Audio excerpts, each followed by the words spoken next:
right, well, good afternoon, everyone. It's 12:05, so we're going to go ahead and get started. We're so excited that you're joining us here today to talk about the topic One Team Always. We have an amazing panel of experts joining us today to talk about maintaining an inclusive team, working together to accomplish the mission. So thank you again for muting yourselves as we go along.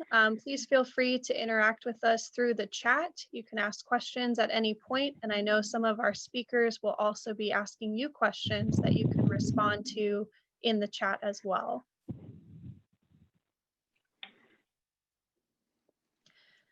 This webinar is hosted by ICAT Professional Services. To give you a little more information about ICAT, we are all about making your people and data greater. Gabe Hamda, who is the leader of ICAT, is one of our presenters today. And ICAT Professional Services is your partner for professional development, talent source, data analytics, and societal impact. Some of our service offerings are the Career Academy, outsourcing, staffing, and recruitment, applied data analytics, and social enterprise.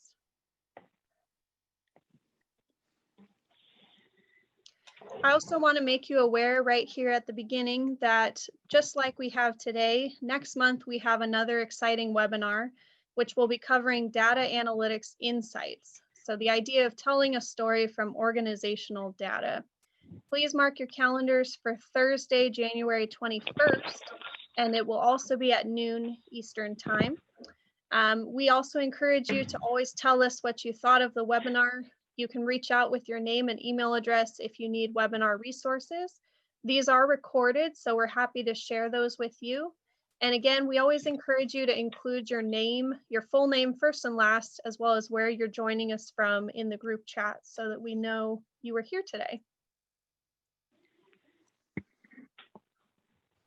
Just some reminders again, we're doing a great job of muting ourselves to avoid background noise. If you do need to speak, you can unmute. Again, we encourage you to use the chat at any time to interact with the speakers. We have moderators here who will help make sure that your questions are addressed. And you can also use the raise hand feature.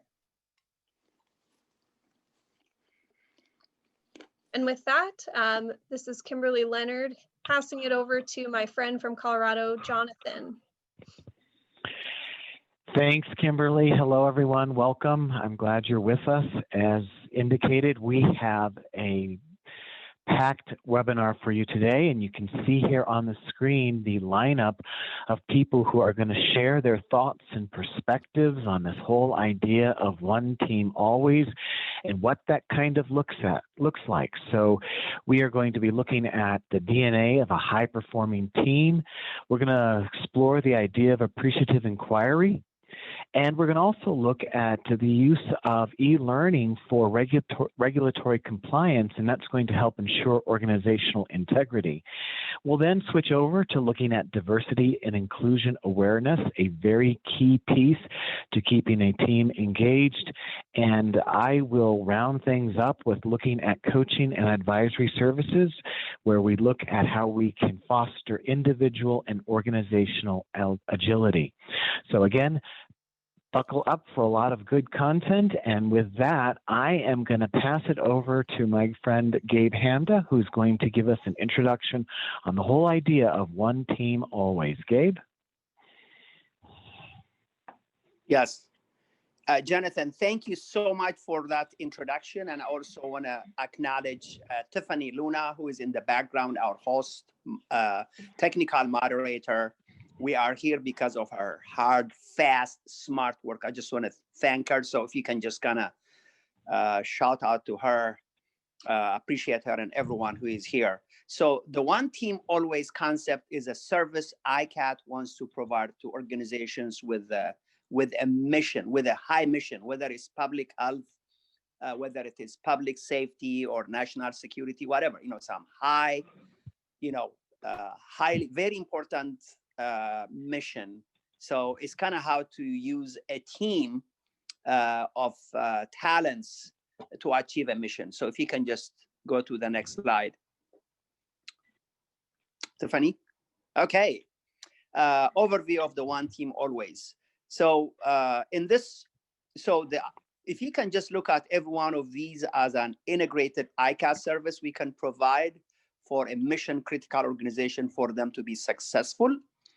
And so kind of context is king. So just kind of let me set up a context. Let me just stick to public health since that's we are in a public health crisis globally. So for public health goal to be achieved, it takes different team members, not only internally, but externally. It takes various team members, stakeholders. So if you take that, for all of these to achieve a mission, in the face of, there are people with different political views, different backgrounds, conflicting, religious views, and all kinds of differences. It's kind of how to focus on a mission. So our offering is to kind of synchronize all of this. And some of the service components are appreciative inquiry assessment. So the appreciative inquiry assessment is to discover the positive core. So it is for that enterprise, that system, that organization to identify, to discover the positive core, the strength as opposed to gaps. So we don't do gaps. We do appreciative inquiry, which my friend, Verdun is going to talk about. And then we have regulatory compliance refresher. What that is any organization, any system, as in this case, public health, there are some regulatory compliance matters that all members of the organization have to comply with. So we'll be covering how to ensure organizational integrity. So if a member of your organization is in violation of these regulatory compliance issues, the whole organization is out of compliance. So it is how to maintain regulatory compliance. And then there is a diversity and inclusion awareness. So, for a huge mission, everyone is not going to be of the same political view, not the same religion, not the same race, not the same ethnicity, although we are all one race. So it is hard to synchronize and work with all these, people with conflicting interests under one mission. So the diversity and inclusion kind of gives us an awareness and appreciation for working with people of different backgrounds. And the coaching and advisory is another component where, coaching is focused on the individual and advisory is focused on organizational, best practices. So it is fostering the leadership and the organizational agility. And then I think first there is a team, DNA of a high performing team is also one of the service offerings. So, each one of these services can be a standalone, but we are integrating them. Now to the why. Why this? Next slide. Okay, the why is we want to focus on a strength. We want to show respect for all members of the team. We want to maintain compliance. We want to be inclusive. We want to become transformative and then implement best practices. So every organization, every mission deserves to ride and to optimize these components. And so this approach has all these benefits. And then to the how. Okay, the how is, do an assessment of the positive core so that all the collaborators, we are not picking on them. We are not focused on their gaps. We are focusing on their values and their strengths. And then we optimize all of that. And we are also using multidisciplinary approach to address a complex system. A mission is very complex by nature. So we are combining multiple solutions. A lot of times consulting is given, okay, you are doing team building or you are doing organizational assessment. We are combining all of these as one service. With that said, I'm going to turn it over to the next speaker who's going to talk about team as a DNA of a high-performing team. Thank you, Gabe. Hello, everybody. I hope you've been having a fantastic day. And if not, hang in there. Your day will get better. My name is Mark Lucano, and I will be talking to you today about the DNA of a high-performing team. Now, with so much information that we need to give you today, I'm going to just jump right into it. So what are the characteristics of the DNA of a high performing team? Well, let's start off with the team members. In other words, they cover one another, the buddy system. What is the significance of this? The significance is, well, think about this. Have you ever been on a team and you had one of those aha moments, but you've never had anyone to share it with?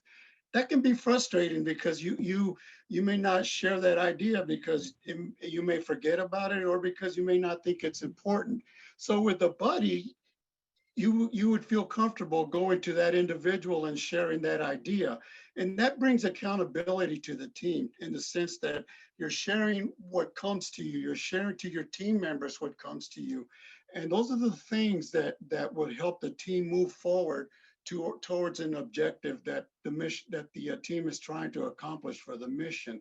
And so if you think about the buddy system and the significance behind it and the importance and the relevance and how it can create a high performing team, think about those aha moments that you may have as you're moving along with the team and how you can pick up the phone or email or text or whatever way and share that idea with someone so that that enthusiasm, that encouragement, that joy, that passion that you have for being on a particular team comes out so that you in turn can share that with that team, and that would lead to the relentless pursuit of excellence. Think about this. Excellence comes through passion, through excitement, through the encouragement.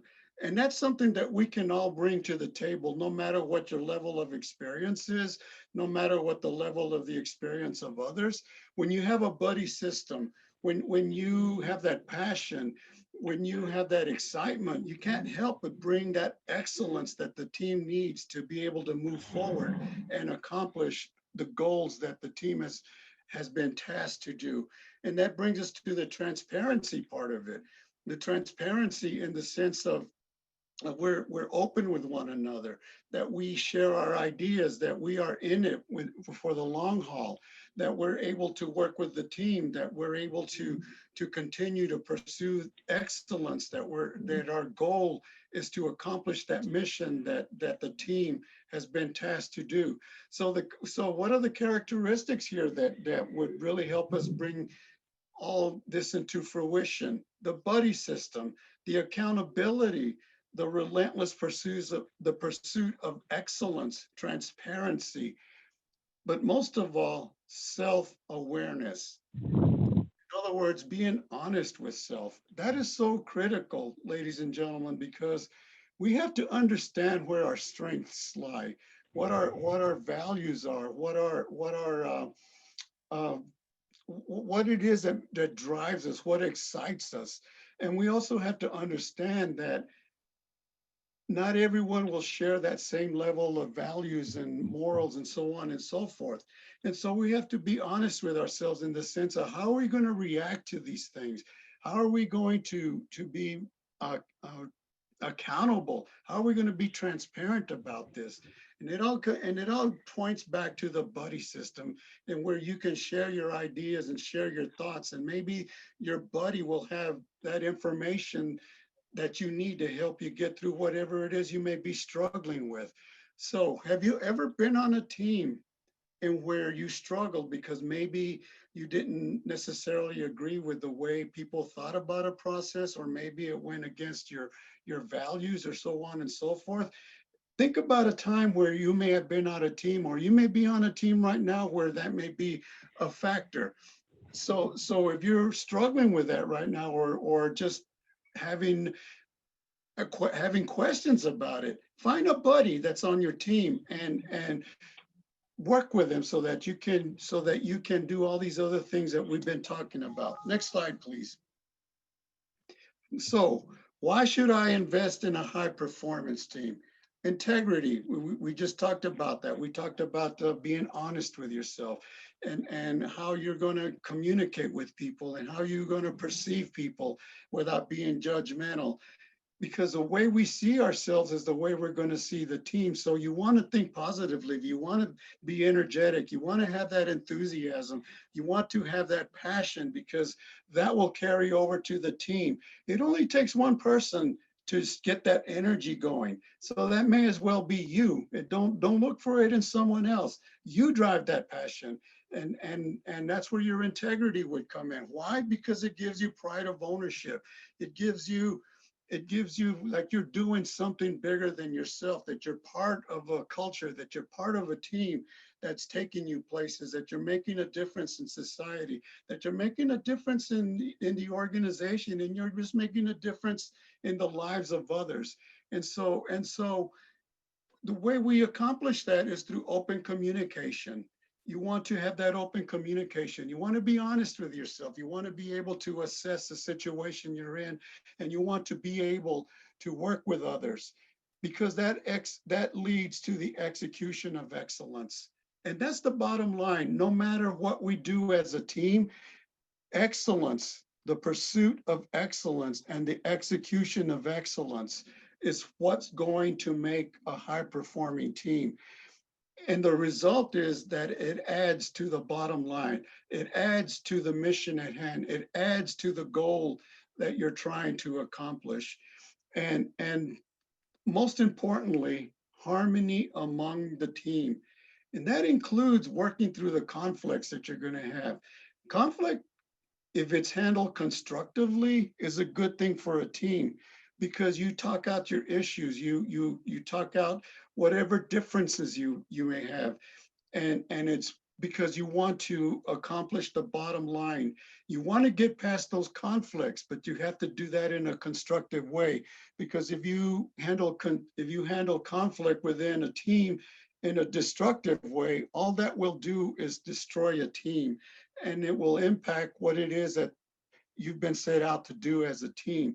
So harmony among the team is critical in a high performing team, because you can have the talent, you can have the technology, you can have all those external things that make a team that will give the team the ability to move forward. However, if there is no harmony, it's really not going to get you anywhere, because the team eventually has to accomplish the goal that it's been set out to do. Next slide, please. And so, in closing with my portion of the presentation, how do you create a high-performing team culture? People, processes, and tools. With people, you celebrate differences. That's so important, because we are living in a virtual world now. This pandemic has more or less forced change, which is a good thing, because many organizations become comfortable in just doing business as usual. But this pandemic has forced organizations to think outside of the box. And so now, as team members, now that we're doing things through Zoom, WebEx, whatever platform, it introduces a different challenge of sorts.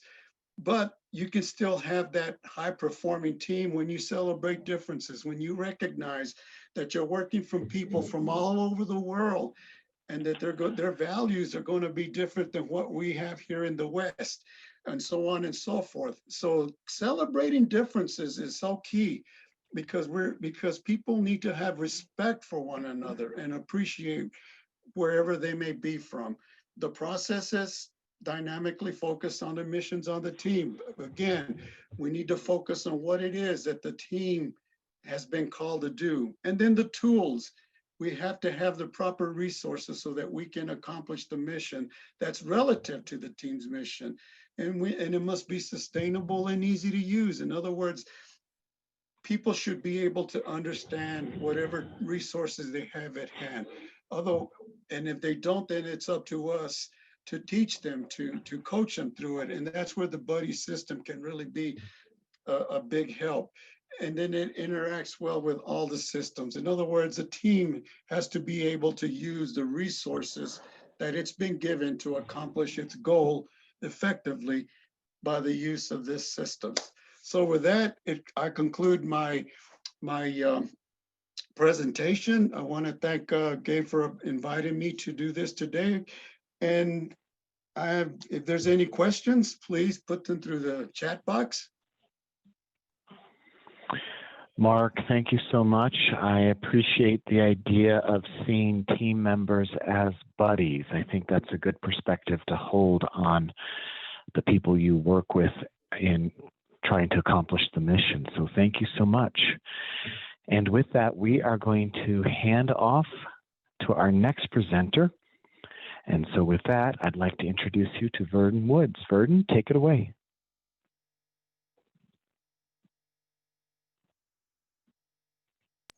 Sorry about that, I was on mute. Thank you so much, Jonathan, and Mark as well for that amazing presentation on a DNA of a high-performing team. And you mentioned in your presentation about the importance of people, processes, and resources. And I believe that the subject of appreciative inquiry that I have the privilege of covering is certainly one that integrates all of those important components. I'll be specifically talking about a means of using a tool or resource called an organizational climate assessment in my portion, but it definitely integrates other processes and absolutely requires people involvement.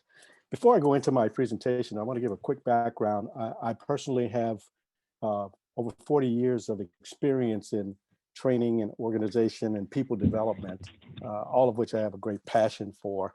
And I've done that in multiple sectors, everything from local, state, regional, and federal government entities, private startup groups, nonprofit management and consulting, and also in the corporate sector, and especially in the global financial services arena in banking, investments, and insurance. My areas of focus in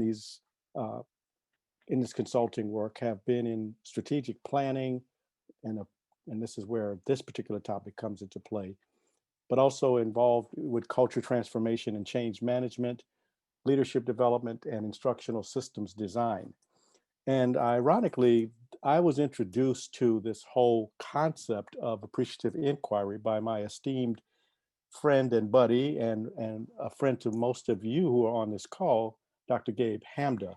It was about 4 years ago, and in the process, Gabe told me about this subject of appreciative inquiry, and I had not heard of it up to that point as a strategic planning tool. So I began doing some fairly aggressive research on the topic, and I was amazed to find out that hundreds of organizations have utilized this process worldwide in driving both small and large scale change. And it's been around quite a while. It was actually, this was 4 years ago, so now I would say it's 40 years. At that time, it was 35 years in the making that this concept has been in place, which absolutely blew my mind because I had not heretofore been aware of this approach. But specifically, I want to hone in on what exactly appreciative inquiry is. It's an innovative, strength-based approach to organizational development. And what makes it unique is that it places particular emphasis on discovering what they refer to as the positive core, and that which motivates people to excel and share a collective vision for the future. So when Mark spoke about this importance of teamwork, establishing those things that are shared in common and identifying what they are, that positive core, is one of the most dynamic approaches to teamwork and team development that I've ever seen in my 40 plus years. And as it pertains to this matter of an organizational climate assessment, which is the tool through which the appreciative inquiry process launches an organization into. This involves the use of diagnostic tools that help identify reoccurring patterns of behavior, attitudes, and feelings that characterize life within an organization.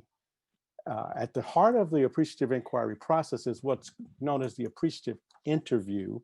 And this is a key activity that's designed to collect rich qualitative information in the form of stories. And of course, we all have our stories, and they're personal to us, and they carry a wealth of meaning rather than the dry quantitative data that consist of figures and statistics.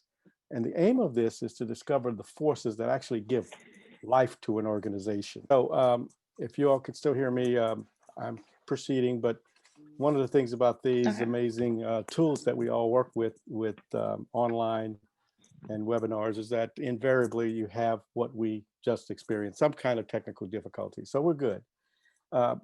As I was saying, though, the appreciative inquiry interview gets us into the process itself. I want to make one other point about an organizational assessment in terms of assessing the climate, and that is that climate, just as the physical climate, often and occasionally does change, and it's a matter of constantly monitoring and even in some cases controlling the temperature of the and the atmosphere of the environment. And you know, it's the difference between what I would call a thermometer, which merely reads the temperature but really can't change the climate or the environment, versus a thermostat. And a thermostat regulates the temperature and has the ability to actually facilitate change. And so this is not a static process. It's quite dynamic and requires periodic updates and measurements. So it's not a one-time event when you're doing an organizational assessment. So why is it, though, that appreciative inquiry is so effective? I believe that it's because it helps in first building the core strengths of an organization, leveraging those strengths as opposed to the traditional approach that many strategic planning processes take of putting so much attention on gaps and weaknesses and trying to close those gaps. That's not highly motivating for people. The basic assumption is in the traditional approach is that it's a problem-solving approach where it views people and organizations as being fundamentally broken in need of being fixed. Now, how motivating is that? You know, when someone comes to you personally and begins to point out all of your flaws, it certainly does not drive you to feel motivated to take action, unless it's under the threat of losing your job or your relationship is under pressure. But a more constructive approach that tends to be far more motivational and produces the same ultimate desire for positive movement and change, whether in individuals or organizations, is taking this strength-based approach and acknowledging all of the what's right about an organization and the individuals within that organization as opposed to what's wrong. I just as a quick side note, I have actually applied this concept of appreciative inquiry in another area of my life that I have an even greater passion about, and that happens to be in marriage coaching. And in that arena of coaching, I have taken an approach with couples whose marriages are maybe struggling or stagnant, and challenged them to reflect on the highest and best experiences in their relationships and begin to identify the feelings that they had when they were operating at their best, both as individuals as well as a couple, and also helping them identify the factors that led to those periods of peak performance, as it were, in their relationship. And this applies very much and carries over into the organizational arena as well. When I've worked with couples taking that approach, it's amazing, even couples in conflict, how it shifts the focus from all of the what's wrong with us or you in many cases to what's right with us and what made it that way, and how can we replicate that and continue to build upon that. And Tiffany, I believe I've also had another loss in the screen. I'm not seeing the PowerPoint at this point, but if you could make that adjustment, or someone else on the team, if you could share your screen, that would be helpful. Burden, you can keep talking in the meantime. You can keep, No, I got that. I'm good there. I'm just wanting to direct their attention to the content on our next slide. But the last 2 points that I want to make about the why behind appreciative inquiry is that it certainly lets individuals as well as the industry in which we're operating stick to our fundamental principles, as opposed to the tendency to get sidetracked in problem solving and completely get distracted from our mission and our purpose. And ultimately, it does result in bringing a wholesome change that benefits every aspect of the organization. Now, you may not be seeing this on screen right now, but shortly we'll be able to show you a graphic that tells more of the nuts and bolts of how appreciative inquiry works, and it's based upon what is known as the 4-cycle approach to appreciative inquiry. And they're all D's, as you can see now on the screen. There is the discovery phase of the process, and this happens to be at the very front end, where we acknowledge and appreciate what is. And I mentioned that even as it relates to couples, what gives life? What do we appreciate about our organization?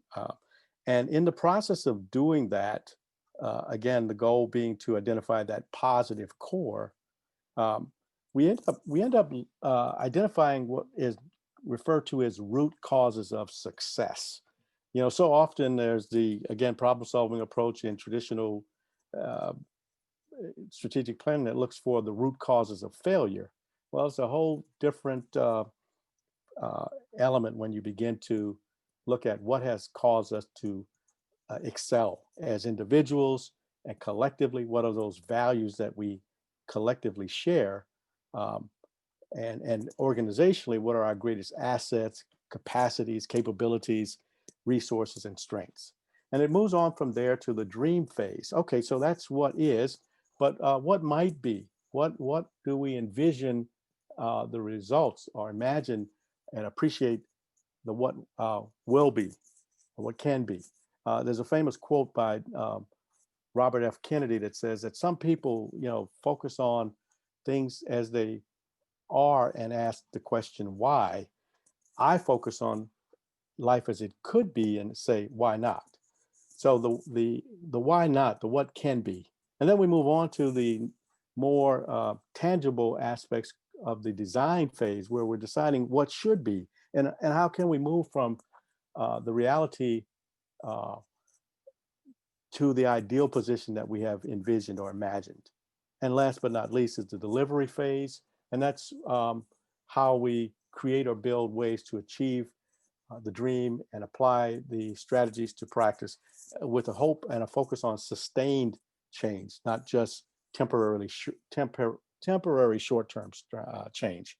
So in conclusion, I just want to mention that in the process of conducting that organizational assessment, we would certainly identify the key stakeholders who need to weigh in on creating that important appreciative interview tool, co-construct the interview questionnaire, identify and train interviewers, conduct the actual interviews, and then compile, analyze, and report the results. And that is the process of getting to that initial organizational assessment, from which we then move into these other 3 phases of the process. And with that, my time is up, and I want to turn it back over to Jonathan. Verdon, thank you so much. I really like it when you said that gaps are not highly motivational and always seeing things as broken and needing to be fixed. And it's unfortunate we get stuck in that perspective, not just in work life, but as you indicated, also in our personal relationships as well. So thank you. These are good thoughts that can be used for many parts of our lives. So all right, we're going to move on, and we're going to look at regulatory compliance next, the whole idea of ensuring that we have some organizational integrity in our team. And with that, I present to you Indira. Hi, Jonathan. Thank you so much, everybody.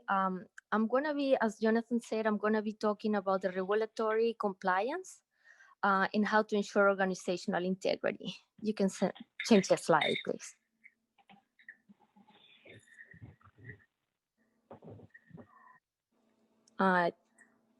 Yes, if you can change the slide. Thank you. All right. So regulatory compliance ensures organizational integrity. So the regulatory compliance, it's consistent with international, bilateral, federal, state, and local compliance regulations. It targets managers, employees, and suppliers, and it is available for onboarding, ongoing professional development, and promotional qualifications. No matter the industry or company size, all businesses must follow certain laws and regulations as part of the operations, and we all know that. Regulatory compliance deals with a set of guidelines that the law requires organizations to follow. It might involve, for example, observing rules set by the Federal Department of Law Enforcement, or even on the state level, such as Florida Department of Law Enforcement, FDLE. So the point of this is to ensure that police officers comply with mandatory regulations while conducting their duties. Also, the regulatory compliance, it can be found as well with the Equal Employment Opportunity Commission to ensure discrimination-free hiring practices, or even with the Occupational Safety and Health Administration, OSHA, to ensure a safe work environment for employees. So do you know what are the regulatory compliance agencies that oversee your industry? If you can please put that in the chat, and then we can discuss at the end of the presentation. That will be very nice and helpful. So you can change to our next slide. All right. Regulatory compliance, as we said, is what is the why for it. It maintains reliability.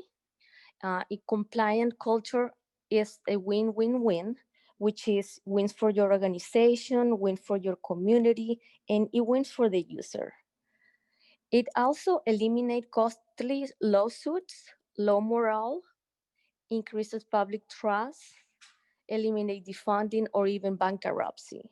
For the low morale, we, as Mark was saying during his first section, we need to have the team mindset in all the times in our organization to achieve that excellence.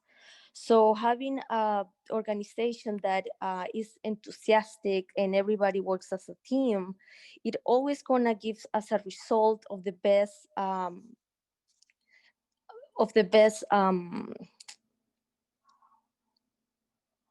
I'm sorry, I was just, well, at the end, it's going to be great for at the end of the benefits that you're going to obtain from your company.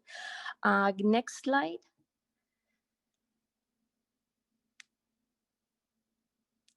Also, for the how, the best way to teach regulatory compliance training, it could be using the self-paced e-learning, which is flexible. The e-learning is it is great because it's online, and the learner does not have to be at the same time with instruction. And also because the learner can take as much time as needed, they can it is proven that they can return the information in a better way. Also, it will keep track of the participation and mastery and completion of your employees. Also, it is consistently implemented, and it allows participant engagement and interaction, which as a result, it is better retention for the material. Also, in conclusion, the regulatory compliance training is important to protect your resources, your reputation, your audiences, and to accomplish the mission as a one team always. And that's my presentation. I'm sorry for the hiccups there.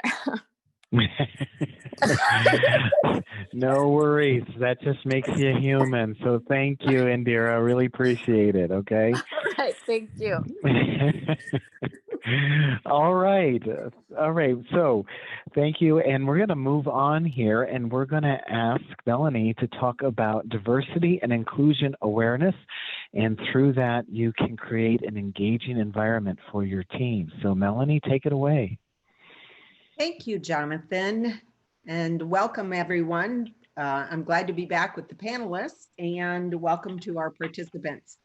So if you could move to the next slide where we define diversity. Maybe. Diversity is the art of thinking independently together. There we go. Thank you. Simply defined, diversity is differences. And inclusion is really about embracing and appreciating those differences. Next slide, please. The challenge of true inclusion comes from our unconscious biases. Studies have shown that we do 95% of our thinking in that subconscious mind. And that's where that unconsciousness is stored. So the almost immediate impulses, you can, no, don't go to the next slide. Sorry, it's a secret. The immediate impulses are thoughts that when we see someone or something that we process based on multiple inputs, such as where you were born, who raised you, what were the cultural beliefs that we were taught before we were even aware of it. I've got a brand new great niece that was born in Michigan, and I live in Florida. There's some cultural differences going on right there right now. But I can tell you that already some biases are being created in that little bitty baby. So if you would, next slide. So when you take a look at this person, what would you guess that he does for a living? Now, this is where we get a little interactive. So I either need you to unmute or throw some stuff up in the chat. What does this person do for a living? He's a musician. He's a musician. Anybody else? Is he a florist? Florist. He's a florist, okay. Any other thoughts? I would guess he's a techie person, like a designer of software. Okay, okay. Let's take a look at the next slide, and then I'll tell you if you are right or wrong. And what about her? What does she do for a living? Now, she's a florist for me. Okay. To me, she is the boss. She's really the boss. Yeah. The picture of me, Gabe. Go ahead. Anybody else? She's in charge. Okay. Well, the first college professor. Say it again. A college professor. Okay. So the first person was actually a dean of a prep school. And she is actually a retired executive. But you see, 3 or 4 people weighed in and we all had different ideas, right, of what we saw when we looked at these people. And that comes from our unconscious biases. Unconscious biases are neither good nor bad. The thing that creates a strength is being aware of what the biases are. It's moving to that next level of awareness and opening our minds. And often that takes, if you would move to the next slide, it takes tools and interactive activities to bring that conscious level of awareness about. It's about being aware of our biases. It's not about removing them, but being aware of them and making the best possible decisions for the good of the team and the organization. and raising our unconscious bias to a conscious level, we can unlock the maximum potential of individuals and organizational effectiveness. Thank you. Jonathan, we're back to you. All right. Thank you so much, Melanie. Enjoyed looking at that. That's interesting how I never would have guessed that first person was a prep school, head of a prep school. So that's just really interesting. So, all right. Well, with that, we're going to round out our discussion today talking about coaching and advisory services. And I think underlying theme that I'm hearing in a lot of what was presented today was this idea that, yes, we're talking about the team, we're talking about an organization, but automatically by talking about those things, we're also talking about the individual. The two go hand in hand. The health, the well-being, the quality of the individual has a direct impact on the health, well-being, and quality of the organization, and vice versa. So we're going to talk about coaching here, and we're going to also talk about advisory services and what is the difference between those two. And I'd like to start by talking about coaching. And if you could go to the next slide, I love how Verdon was talking from an appreciative inquiry point of view about the idea of your strengths. And really, when we're talking about coaching, we're talking about your talents. Now, think for a moment about the word talent. It's one of those words that when it is said, we often nod in agreement that we know what it means. And a lot of times when they hear the word talent, people think, oh, that has to do with somebody's intelligence, or perhaps even their athletic ability. But what exactly is a talent? And it's a fair question to ask. Again, it's a word that we hear often, but do we really know what it means? Now, instead of me giving you a dictionary definition for the term, I'd like to tell you a story that instead will illustrate precisely what a talent is. So for all of you on the call, take a moment, put down your pen or pencil, just sit back and relax for a moment in your chair. If you want, close your eyes. And I want to tell you this following story, okay? So if you're ready, here is the story of Mr. Bunny Rabbit. Now, we want Mr. Bunny Rabbit to be a well-rounded animal. To be well-rounded, he will need to be skilled at running, swimming, and tree climbing. So we decide to measure his performance. First up, running. Now here, Mr. Rabbit shines. He runs to the top of the hill and back down, and he scampers all about. When asked about how he feels about his performance, the rabbit says, "I feel great. I can't believe it. I get to do what I do best." Mr. Rabbit's boss acknowledges the fact that the rabbit has a talent for running. Next, Mr. Rabbit's skill at climbing trees is measured. A tree trunk is placed at a 30-degree angle so the rabbit has a chance to succeed. Mr. Rabbit tries really hard. So hard, in fact, his legs start hurting. He only makes it a short distance up the trunk, though. Mr. Rabbit's boss makes note of the rabbit's failed attempt. "We'll have to work on this piece of your performance," says the boss. The comment discourages the little bunny. Next, Mr. Rabbit's performance is measured in swimming. Mr. Rabbit approaches the test with a great deal of fear. He can't recall any rabbits ever having to swim. He expresses his concern to his boss. "Wait," he says, "I don't like to swim." Mr. Rabbit's boss responds, "Well, you may not like it now, but in time down the road, you'll come to realize what a good thing this is for you." And with that, Mr. Rabbit's boss tosses the tiny bunny into the water. In seconds, the bunny goes down. The only thing that comes to the surface are a few bubbles. Mr. Rabbit's boss sees this and pulls the soaked bunny out. The rabbit feels humiliated, but is glad that it is over. Mr. Rabbit's boss contemplates the situation for a few moments before coming to a conclusion. Mr. Rabbit says to the boss, "You're just fine at running. And for that reason, I think you need to spend less time on that skill and more time on the other two. When the rabbit hears this, he throws up. Now think for a moment about your reaction to this story. And think for a moment, what is its message? Let me hear from a couple of you. What is the message of this story?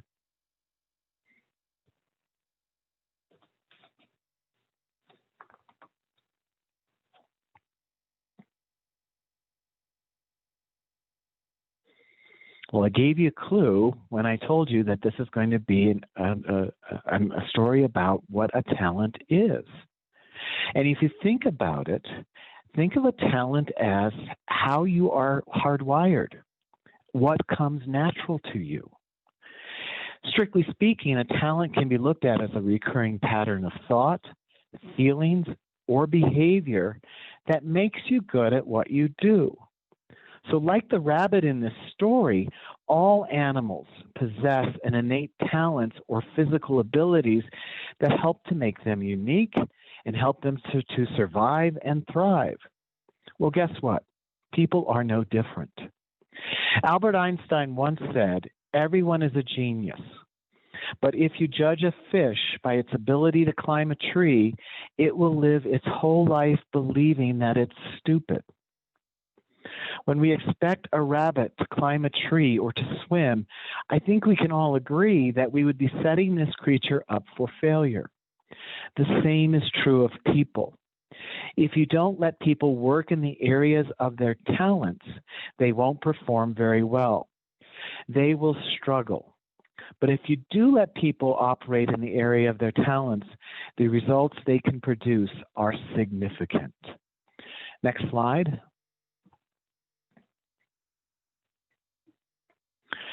So I want to give you an example that will stick with you of what I mean by a talent in action. So everyone on the call, grab a pen and a piece of paper, and I want you to do just a simple little activity for me, okay? On that piece of paper, I want you to use your dominant hand to write your name 3 times. Again, using your dominant hand, write your name 3 times.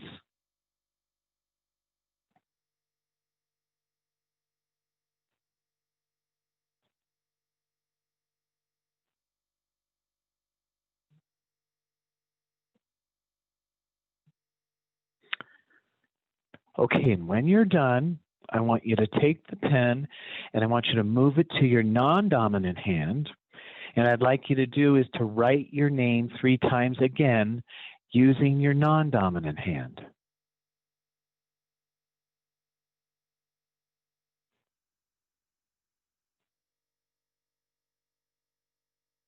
Again, using your non-dominant hand, write your name 3 times.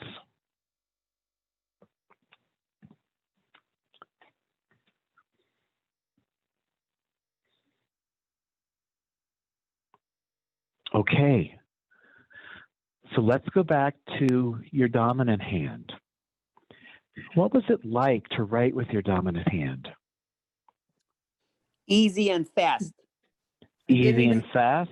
I didn't even have to Go. think about it. Yep, didn't even have to think about it. Yeah, so it came easy, it came effortlessly, you didn't have to think or concentrate about it, and look at your results on the paper. You probably have a very consistent result in the way you write your name. And so there's a quality that goes hand in hand with it. Now, switch gears. What was it like to write your name with your non-dominant hand? Frustrating. Yes, frustrating, right? Who else? I felt so inept. I said, what's wrong with me? Okay, yeah, like what is wrong with me? I can't do this, I can't right? even write my own name. Yeah. It likely also took you more time. It took much more effort. You had to think and concentrate. You probably, when you look at it, produced mediocre results at best. And of course, that means that we had poor quality. So this activity reveals what I'm talking about when I say you've got to use your talents. Our talents are like the hand, which we naturally write with. They help us to do a task in an efficient way, in an acceptable way, and guess what? Much better results. We don't have to think or concentrate nearly as much with our talents, and our talents help us to produce consistently higher quality results. So if you go to the next slide, it is our responsibility to find out what our true talents are and to express them. When our talents are being used, the simple truth is we feel strong. One of the biggest reasons our talents do not get expressed, because you probably might be thinking, well, doesn't everybody just do that automatically? Well, the reason is because we have a tendency, because of the world we live in, to focus on the negative in our lives instead of the positive. Self-help expert Susan Jeffers said it great.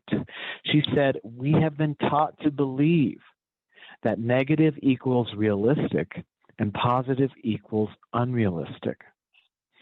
The truth is that focusing on your weaknesses will create only a marginal improvement in your performance, as you saw in the rabbit story.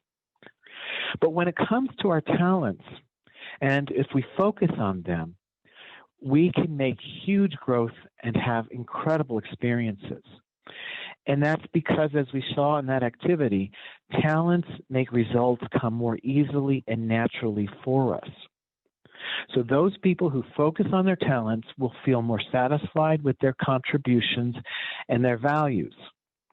So we should focus on that, okay, because that's where our largest potential lies. Now, with that, though, let's talk then real briefly about the idea of advisory services, because as I said, coaching is about focusing on that individual. Advisory services is the same sort of thing, but focusing on the organization. So next slide. So advisory services are where you help the organization to focus on what's right, to help solve their problems, assess their culture, and assess the way they communicate with each other. And these services help people, teams, and companies align their values to their actions. And that helps to promote connectivity among all the employees. We feel connected to the mission. We feel connected to objectives and outcomes of the organization. And we feel what we're doing in a very meaningful way. Next slide. Now think about it, just like there's negativity hitting us as individuals that prevent us from using our talents, the same thing happens with organizations. There are so many obstacles and challenges that are presented to an organization that it can get very discouraging as well. So the whole idea of advisory services is to really change the reality for that organization and work towards a common positive goal that will ultimately improve the workplace and change the conditions that people feel they're working within. Advisory services really approach organizations to set up a very nurturing environment. So again, think back to that appreciative inquiry that Verdon talked about, where people suddenly feel valued and heard because we're not just focusing on what you're doing wrong, but also what you're doing right. Next slide.